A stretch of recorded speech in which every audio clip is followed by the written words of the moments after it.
Family and friend finance controversies start with distributions to Christy Dombrowski, Johnny's sister, during the entire time that TMG acted as Depp's business manager. New cross defendant Dombrowski was Depp's personal manager, primary contact with his advisors, and his 24/7 gatekeeper. In 2004, Depp formed his production company, Infinitum Nile, which was run by Dombrowski as president. The $7,100,000 distributions over 17 years to Dombrowski were knowing payments that Depp made over those years for the benefit of Dombrowski, who worked tirelessly on Depp's behalf. Contrary to the allegations in Depp's FAC, Depp was fully aware that he was paying these expenses over the years for the benefit of Dombrowski.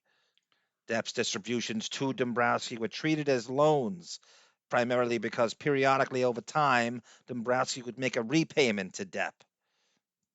This would sometimes occur when Dombrowski was entitled to receive fees, for example, on a movie produced by Infinitum Nile, and Depp was in need of funds. This was an informal arrangement dictated by both Depp and Dombrowski, who are the closest of siblings.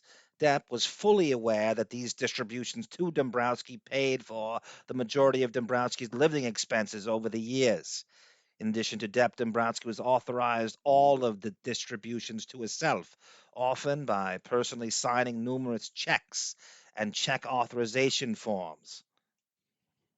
The actual outstanding loans to Dombrowski at the time that Depp terminated TMG are capable of being calculated to a sum of certain, but in many millions less than Depp claims in the interrogatory responses. To understand just how malicious and frivolous Depp's claims are with respect to TMG's distributions to Dombrowski, Depp is still employing his sister as the president of this production company. In June 2017, which was well after this lawsuit was filed, Depp announced that Infinitum Nile entered into a first look deal with IM Global, that Dombrowski is one of the key executives who will be overseeing that endeavor. It is absurd that Depp would trust his sister to oversee this important joint venture if he sincerely believed she actually had accepted and signed over $7 million in unauthorized payments. Even more outrageous, on information and belief, Depp has also failed to demand that Dombrowski repay any of his outstanding loans at issue in his FAC. Second, distribution to William Rassel. The new cross defendant Rassel is in fact Depp's nephew, i.e., the son of Depp's other sister, Debbie. The $200,000 distribution to Rassel is a one time loan. Emailed Mandel and Dombrowski, writing, JD asked if you would give his nephew Bill a call.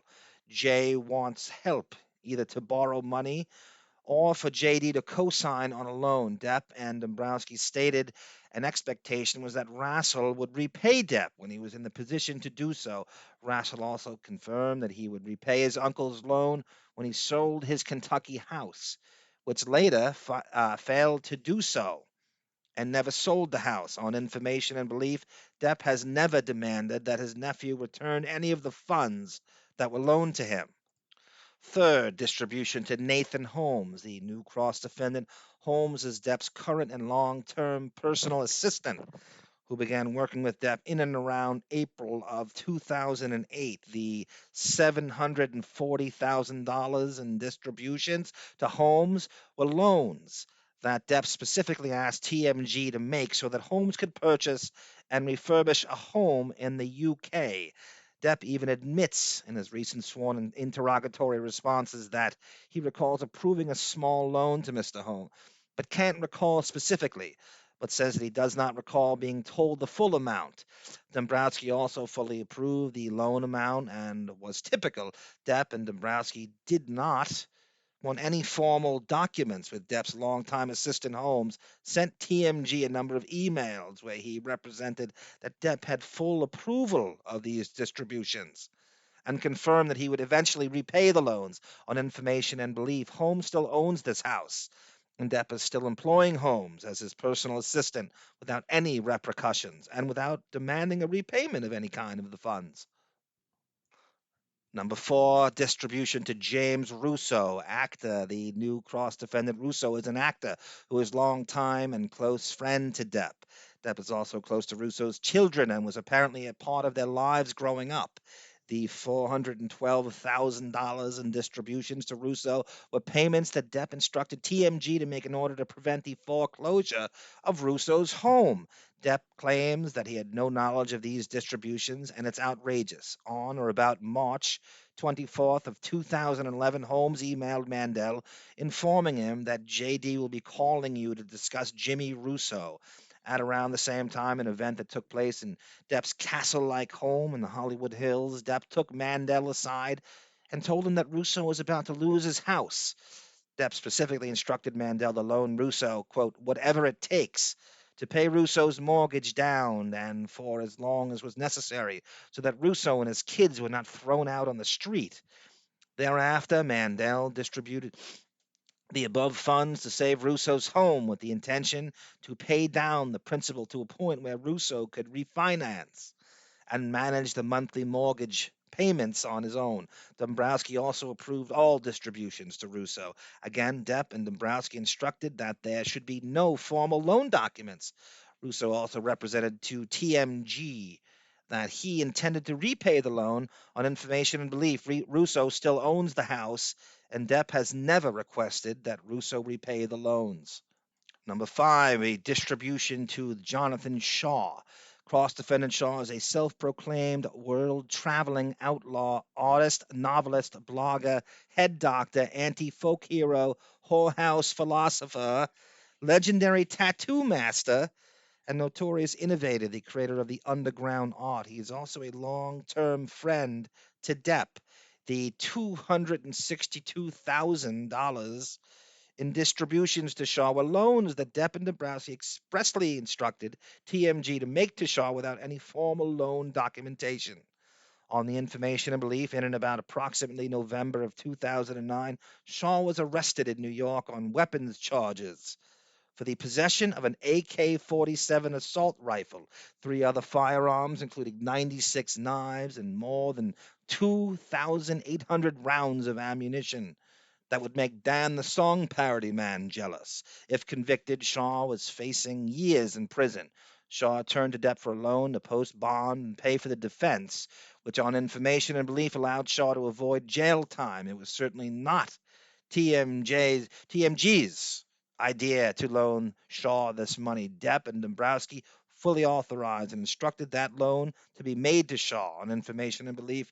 Depp has never demanded that his friend repay the funds.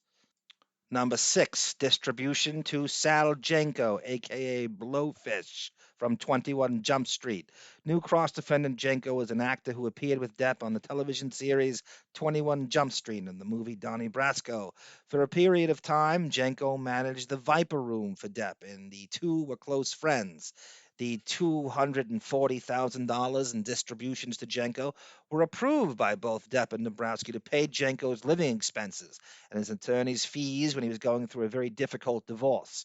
Again, Depp is close friends with Jenko and wanted the loan to be made without any formal documentation. Dombrowski also authorized the distributions. For example, on or about November 14th of 2008, Dombrowski emailed Jenko stating, if you tell me how much you think you need, can you help out with some kind of round figure?